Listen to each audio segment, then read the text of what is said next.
Amazing.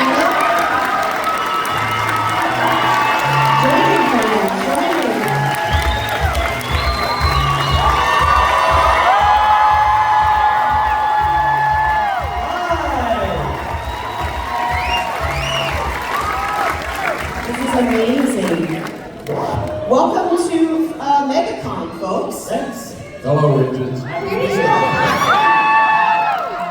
It's an extra chair. I feel like you should be in the middle. Do you want to sit? You want to sit in the extra chair? Or? I might take both. Great. Just keep this stretch out. Whatever you need to do.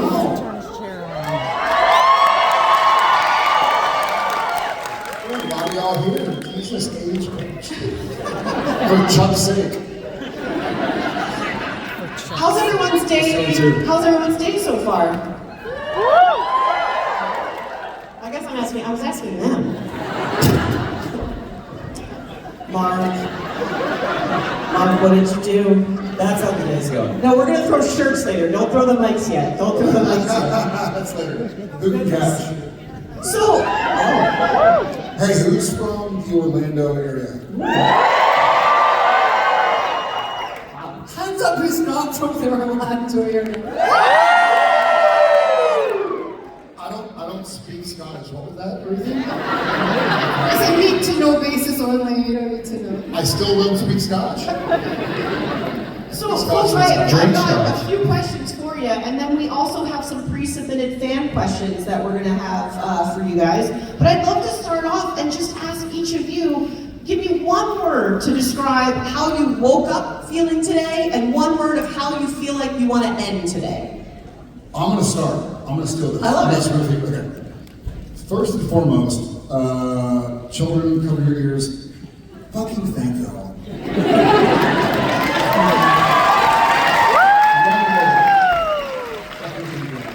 It's an honor. It's kind of, this is, maybe that goes into your question. I feel so honored and flattered. It feels like a different world to kind of be like, wait a second, we're now roughly 5 years from the end of the show, and to come here and to see people for the last 3 days, 3.5 now, who have met dear friends and shared this journey with their family members and friends, and to still see y'all coming out. And I know a lot of y'all are here for Pokemon, I am too, no judgment.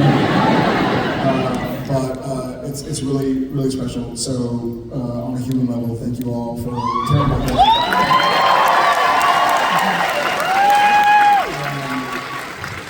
So to answer your question, I did wake up a little tired. Sure. So Genevieve, who was here Thursday, Friday, flew out yesterday morning, and we ordered room service. We got a bottle of champagne. We were like, yeah, like here we go. But we're 42 and 44, so we're too tired to open it. So when I got home last night, Cliffy and I went to Hooters to watch UFC and eat some wings. And then I got home and I was like, I have a good idea. It's like 9:30 p.m. I'm gonna take this magnesium L-threonate like gel packet that helps me sleep. And I was like, and I'm gonna open that champagne and I'm gonna have some. I'm gonna drink some. So I did, and I had to pack it. So I woke up a little tired, a little regretful, but ultimately grateful. So I'm grateful for all y'all. This is really cool. Did you miss the part about one word? Oh yeah, okay, so fair enough, Jen. Magnesium L-threonate does make you sleep pretty quickly, and champagne. What is happening? Listen, as moderator, I'm gonna shut you down. Okay, one word, fine, one word. I woke up wet. You say wet? Did you say wet? Oh God. DJ, how did you feel? Oh God. Horrified? No, I woke up unhungover. That's a word. And what do I expect to happen, or what do I want to happen? How would you like you to, your eyes are just closing and you're like, what a grateful. Drunk? I'm gonna watch the Super Bowl after this. Yeah. Yes. I think I'm gonna go to Wingstop if anybody wants to go to it. How about you, Ruth? I woke up chipper. I aim to go home satisfied. We're like a blue chipper. Nice. For those who don't speak Scottish, chipper means happy. No, chipper doesn't mean happy. Chipper's this. One word, It's Mark. not happy. What's the word? No. It's a word. Thunderbird. No, sorry, wrong thing. Can we get Alex having? Honestly, we gotta move on. Yeah. I'm gonna assume everyone was Thank you for chipper. releasing us, Alex. Yeah, This we, is we thank you, gotta Alex. move on. There's a lot of I didn't want to leave anyone out, but thank you, Alex. So I'm gonna start on this end. I feel smarter. That makes you look I strong. love you. I like you a lot. Thank you. So this show is on an epic scale. When you got to become a part of this family, how has that sort of changed your trajectory of life? Like, what has that done for you? Because obviously there's these fans. You have this family up here. Like, how has this changed your life? This is the single job that changed my life the absolute most. All of my best friends are from this show, and my partner is from this show. Like, I'm married to him. So it's so crazy to look at like what my life is like now, and it's like, you know that movie Sliding Doors where Gwyneth Paltrow has a nice haircut if she makes the train and does a bad one if she didn't. Like I think about that all the time. What would have happened if I didn't do this show? I went from being a terrible mother in this show to actually being a mother because of this show. It's been the gift of my life. Yeah, it's one Congratulations. Oh, wow. Thank you. Yeah. Real thank you. Yeah. You guys, this is amazing. Alex. Don't have any kids, so real thankful about that. That's fine. Yeah, no, I mean, again, the fact that we get to come to new places and old places, and get to see new and old friends, and we get to fill up rooms, it's still unbelievable, and it never ceases to amaze me, honestly. Yeah, of course. Now, of course, if anyone wants to share life. Jim, tell us everything. You don't have time for everything.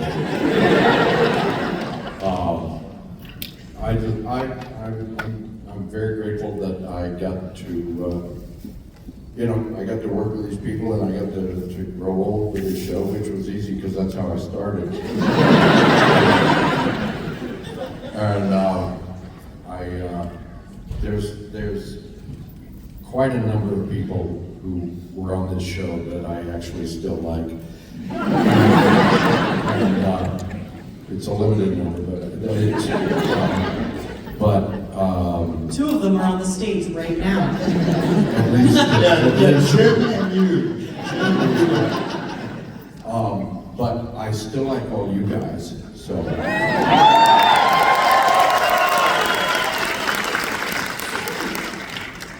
It's almost exactly 20 years since my audition for Supernatural. Amazing. And I've known you this whole time, Jared, and most of you for most of us. And just to think of how my life has grown and changed in that time, and the people I have continued, all of these people who have collected along the way in my life. For an audition where I died in the first 90 seconds. Our audition was this. Nobody did it better. Except Adrian, people. The fact that I'm still sitting here and you're still sitting here is beyond, it's hard to wrap my head around. I'm just grateful.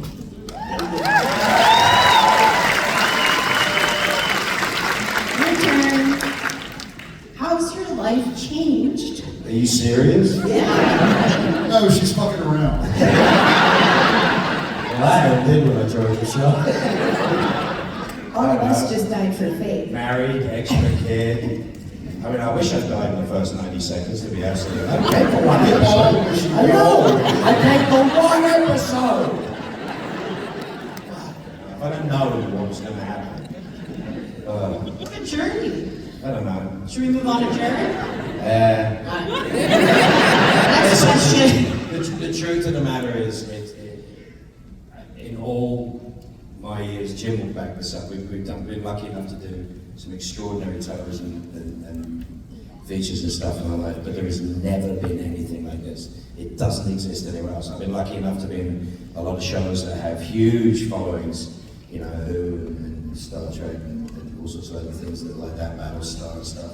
But this is different. This has always been different. And what it is it's the connection between the people that love the show and the people that make the show. And from day one, I saw that the people that make the show cared as much about the show as the people who love the show. And that's what makes it so good. Yeah.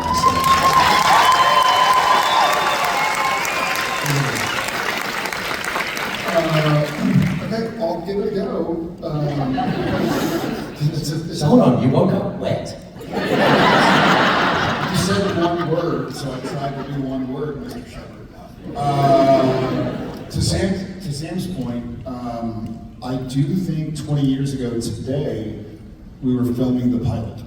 I know we were shooting on March 1st because that was Jensen's birthday, and we celebrated it during the pilot. And either we were shooting the pilot or I had it at home and I was trying to go like, what am I doing here?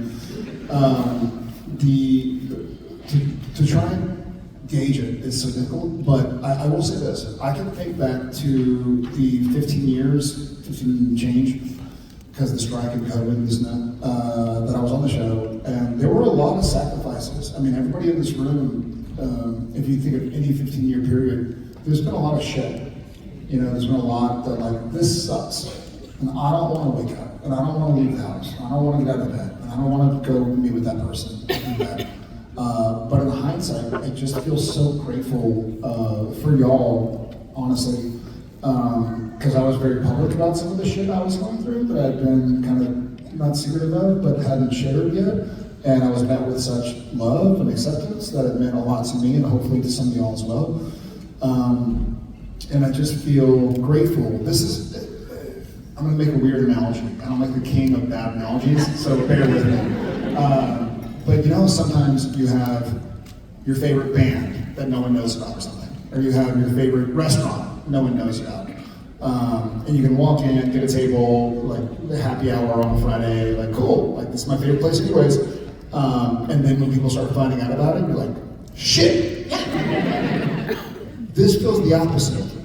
Honestly, this feels like the more, like you've been saying to everybody, you gotta watch this, you gotta listen to them, you gotta eat there, you gotta root for this team. And the more people that join, it's like a rising tide raises all boats. And so when I meet people that met best friends because they liked the show, or they went to a con together, or they met out on a Reddit thread, like my heart grows bigger every time.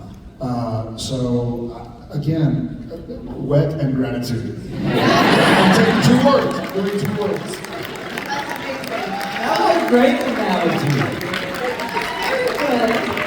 I love that. I'm gonna start a band called Wet Gratitude. Someone make a shirt, I'll wear it. Right now. No, it's true though, because we all have our comfort shows, and sometimes a lot of other people watch those, and sometimes they don't. But like, when I started watching this, and because of my anxiety, it is a show I like to put on something that I know what's gonna happen. I could probably recite the lines, because it makes me feel comfortable and safe. Is this anyone else's like safe show? It costs so much for that. So we appreciate the work y'all did. Like it just, I love it. Even though it's like the most horrifying show some episodes. I was going to say, you're safe is not my safe. I like Golden Girls. Like that's No, that's true. This show has an enormous number of disembowelings for a safe show. I feel most safe. You gotta remember something. What makes it so different is that's why I hate the idea of fan. We always hate the word fan. Fan comes from fanatic, it's a negative, it's always been a negative. Supernatural family is seeing what people do with other people in conjunction with the show, sharing the show, sharing lives, doing stuff. My friends here, you know, do a lot of charity work, do a lot of things that they care about. It's enormous, but you guys make it bigger. It's not a normal thing. It's a wonderful antidote, as far as I'm concerned, to the craziness in the world. You know, our mental health struggles. We're all vocal about them. We are very vocal about them. You know, you can be famous and in the news and whatever, and nobody knows anything about you. And the truth is, we've been around doing this for so long. They pretty much know most of it. You know, we've been through it quite hard. Absolutely, it's hard to hide. But we are so, great. We are so grateful that it's taken us all together, you and us, on this journey. And there's new people. That's what blows my mind. For sure. The streaming is so helpful because like 10-year-olds can now become fans, you know, and that's what's Who's amazing. letting their 10-year-olds watch Super Mario?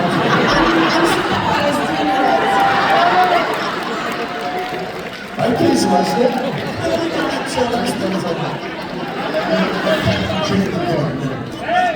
We're still trying to decide whether or not we let our 12, 11, and 7-year-old watch Uncle Jensen kill Mom. But yeah, to Everett's point, like we have a family. We have a family here, and then on stage and on camera, there are these talented, wonderful, beautiful people, and Mark Sheppard, who's all.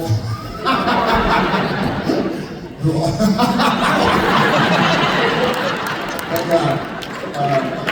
Best face forward. Best face forward. The view is wonderful from here. But it was great along the way. And we were also, and I mean this, and I'm looking at a full fucking theater. We're looking at a full theater at MegaCon 2025.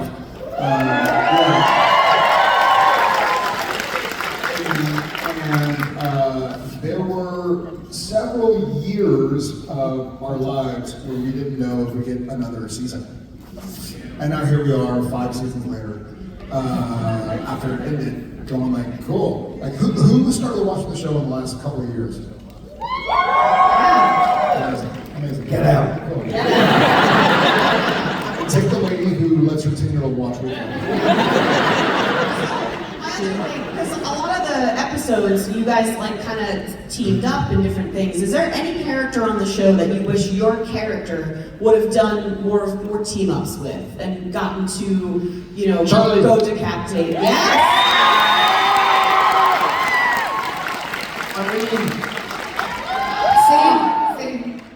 Same for you. Same, yeah. Charlie, I mean, Felicia and I actually talked about going and filming a road trip just by ourselves. I got to run her panels twice now, and honestly, that's all I wanted to talk to her about, but I guess she does other things too. I mean, redheads unite. Rowena and Charlie, I'd watch that show. Yeah. Right? Team ups. I want to hear Alex's answer. Alex, what's your answer to this? I want to hear yours.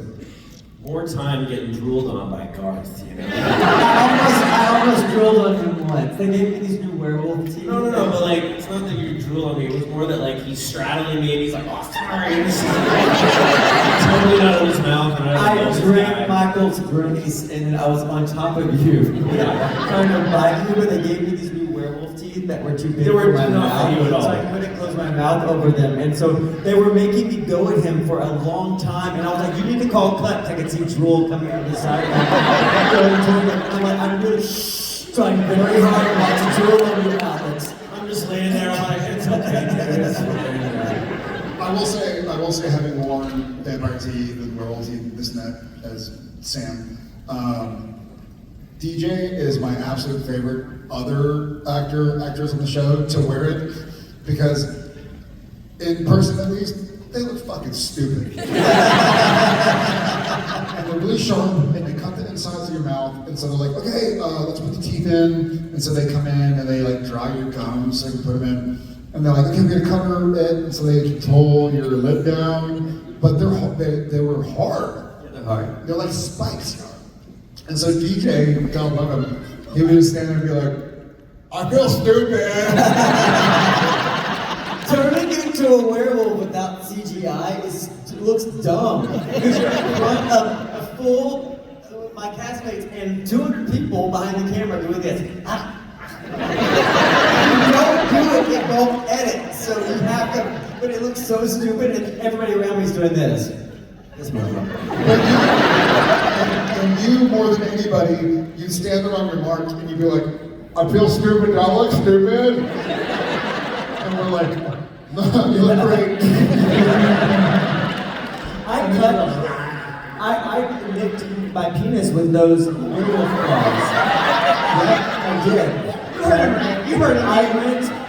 So the first iteration. So later they were like Lee press-on claws, like you could just press them on. But they brought in full, like they hired like some prosthetic makeup people to come in and they put them on from the knuckle. And so I went to the bathroom and pulled my pants down and couldn't get them back up. That's No way what for me they to all do it. say. So I had to back out and ask for a PA to come. They pulled my pants and my penis had gone my waistband. So I went to push it down and I nicked my penis. Was that like a humble brag? No! Yes.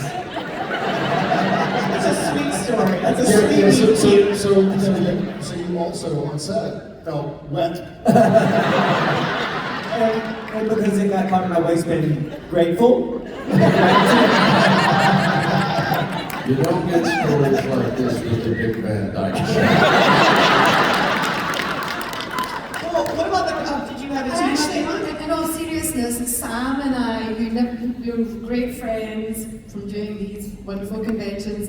We tried really hard to be in a scene together. You all can't see it, and it wasn't edited in, but you know the episode where I kind of make up vagina in the air? Sam and I kept making as much eye contact as we possibly could in the scene, thinking that maybe somebody would notice, or somehow we could have acted together. We tried, but I don't know. Maybe You tried to have a meaningful look, like, Yeah, we tried. We tried to like a bad mother's combo. Be a badass team up though. More of that. Any other team up dreams? How about any other I'm sorry, could you marry? Is that silly? you're not alone. Okay. Sam, what else did you were Yeah, what? Excuse me. And like on set, you have to call me Girl Sam, because otherwise it's too confusing. I think I would have. That's what I call the other side.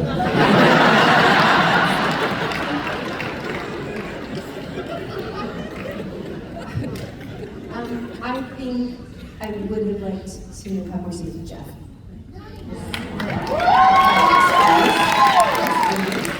Well, besides werewolf team, did anyone else have mishaps with your because a lot of times you're doing spells, you're doing crazy things. What are some mishaps that may have happened on set? Please share everything. I think some of mine made it to the gag reel. Yeah. I broke my hand, I ripped my pants.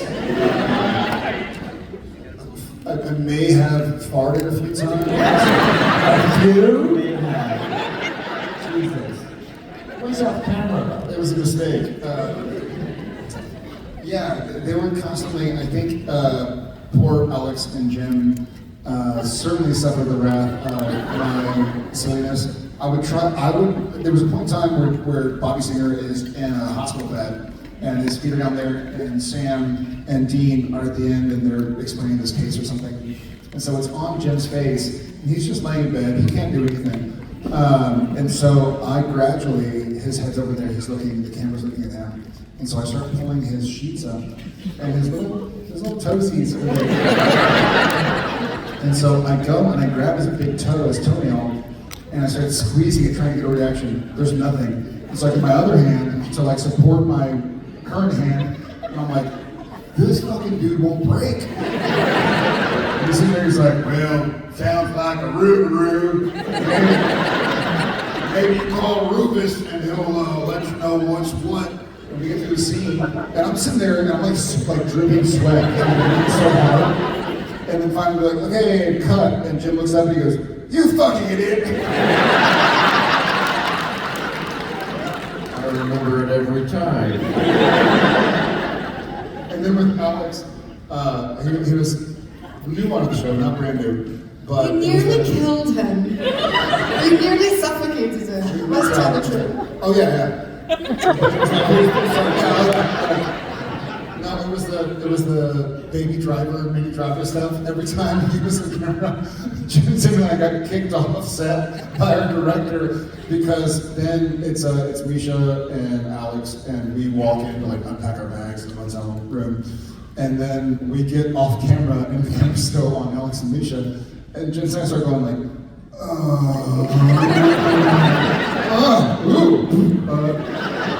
camera's still on them, so finally meeting Lopez Corrado, who I adore with all my heart, our director. Oh yes. She's like, hey, Jensen, Jared, y'all rap. And we're like, really? What? Like, yeah, go home, we can do the rest of the time. Like, but wait, aren't we the leads of the show? She's like, get out of here. You guys were actually so good at your jobs that we needed you offset. It got to the point where like sometimes it'd be like, you know, you guys have to do a press update or Jared and Jensen will leave, and they'd be like, is it okay if we just use like a piece of tape? I'm like, I'm begging. Please. Or they'd be like, Jared has to make a flight, he's gonna see his family. I'm like, fucking send him back home, please. And then they leave and everybody on set would be like, you know, less laughs, but let me tell you, we made those days. Well, I have some lovely pre-requested fan questions, and so I want to be able to get to a couple of these. And I actually love this one. This is from Jordan Miller from Jacksonville. Jordan, are you here? No. So these were submitted on the internet, so I just like to check just in case. But if your character could have any other completely different profession, what do you think your character would do for a living? And that's just you showing. Gynecologist. Now, I'm not a woman, but if I strolled into my gynecologist appointment and Jim was there, he's like, we're gonna need you to spread him. Like, Scoot down. No. I don't know how to feel. Wow. Anyone else's character have a dream profession? I think I'd be a great teddy bear doctor. Teddy bear doctor. I don't know what Crowley would do. Or a yoga teacher.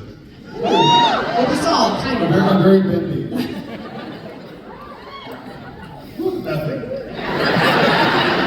Don't show your 10-year-old.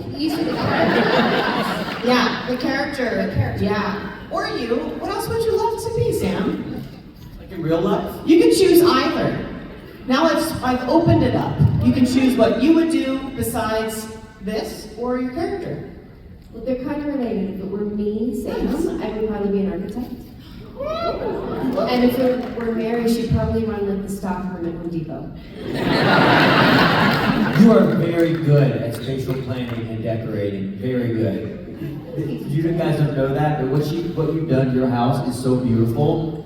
Like, I'm so proud of you. That's awesome. You're doing it. You're doing it on a level. And killing it. And she's inviting all of you over to see. I think Rowena could have been a good diamond expert. And I think I would be a good diamond. That's good. I love diamonds. I'm probably going to be a guidance counselor, like you get that kind of energy. And in real life, I would be an art dealer because I collect art and it's my biggest passion. Do you also do the art as well? No, I like it because I can't do it. Yes. You know what I mean? No, I do. It's fascinating. And also, it's a record of our experience as humans, right? So it's like this guy did this, and this woman did this on this day at this point in time. It's pretty dope. Have you seen any of the art done in Artist Alley with your faces on it? Is that insane? Like, it's so beautiful. And when we get given so many like beautiful drawings and paintings of ourselves. I saw somebody's calf with my face on it. Calf. Oh, I thought you were like catheter. I'm like, that's weird. Catheter bag. I want to sell DJ out for a second here. Bear with me. It made me laugh so hard. And Jensen, we were doing maybe your first episode or something, and so I'm a large human. I used to be bigger when I was like in my 20s and 30s and working out and eating a bunch. But DJ is very lean, svelte, handsome, beautiful, but a lean human being, you know? And so we were doing some sequence, and they bring in the stunt guys, and the stunt guys are all bigger than I am. And at the time, I'm like 6'5", 220, 230 or whatever. And so, like, Garth saves the day. And so they had this thing blocked out, where, like, Garth comes in and pulls one of the vampires off, and, like, kicks another one, and does something. And then we all get there to block, and they're like, you know what, DJ, hey, you know what? No, forget the blocking, we're gonna give you a taser.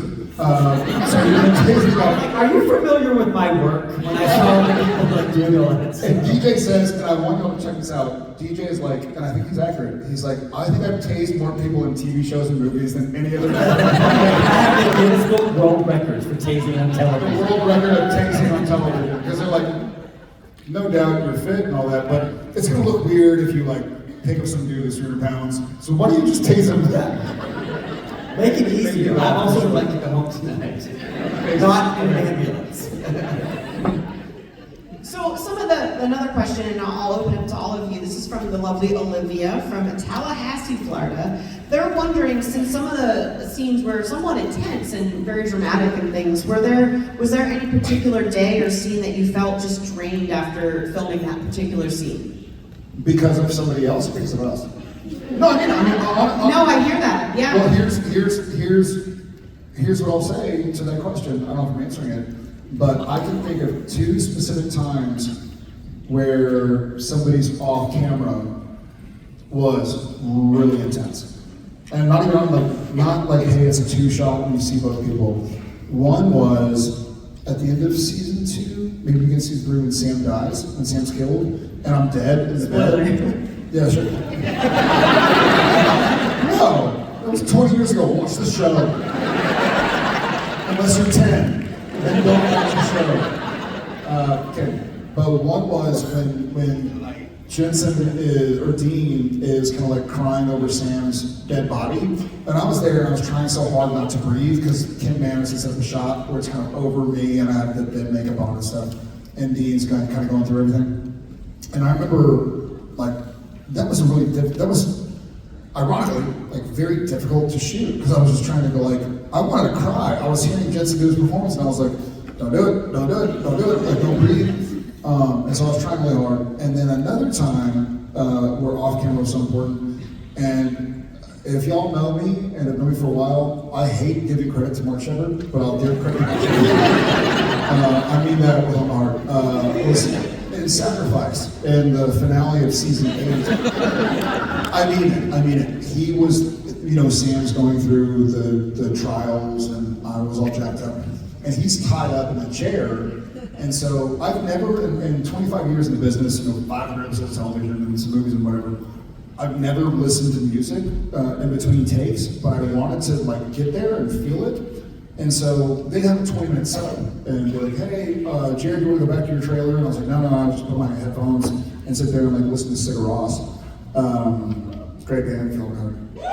Yeah, and then they would offer Mark, like, hey, do you want us to untie you? You go to the bathroom. And he would kind of look at me and be like, no, I'll stick around. So he would just stay there in the chair so that I would have my preparation and he'd be there when they were able to call 2 days, 2 days. And so oftentimes your off-camera performance is as taxing or more than your on-camera performance. On camera, it feels like well, for me sometimes, for me most of the time, it feels like you know the route and you're skiing down. And so you're just kind of vibing. You're like, where is this gonna go?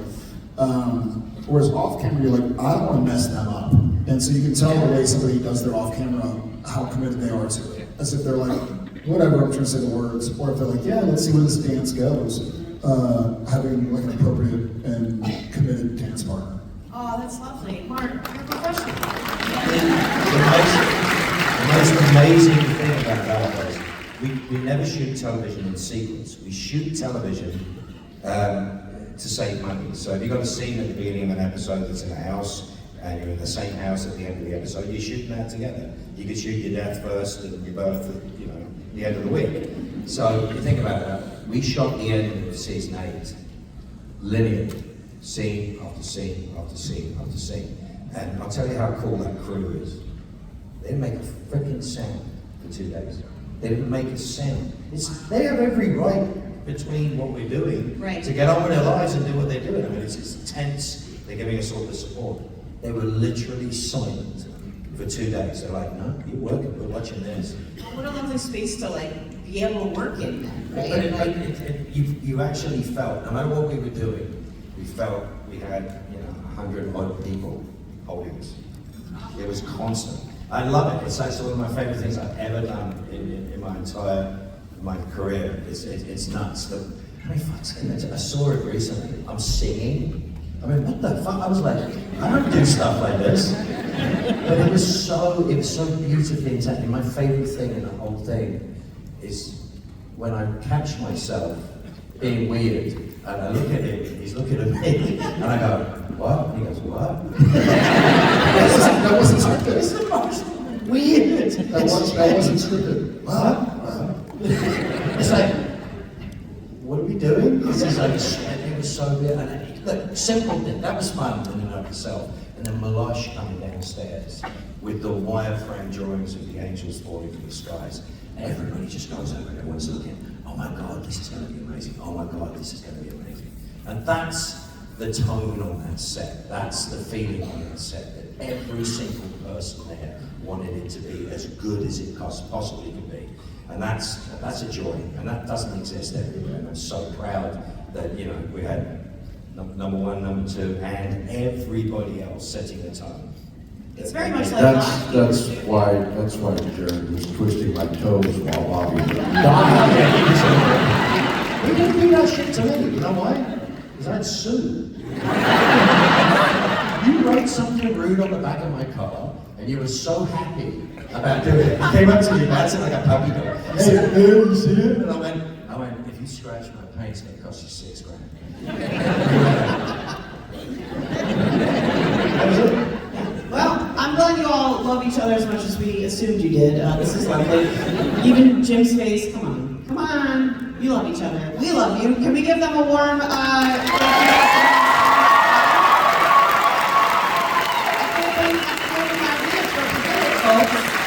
got some t-shirts you want to throw on people, especially the 10-year-old.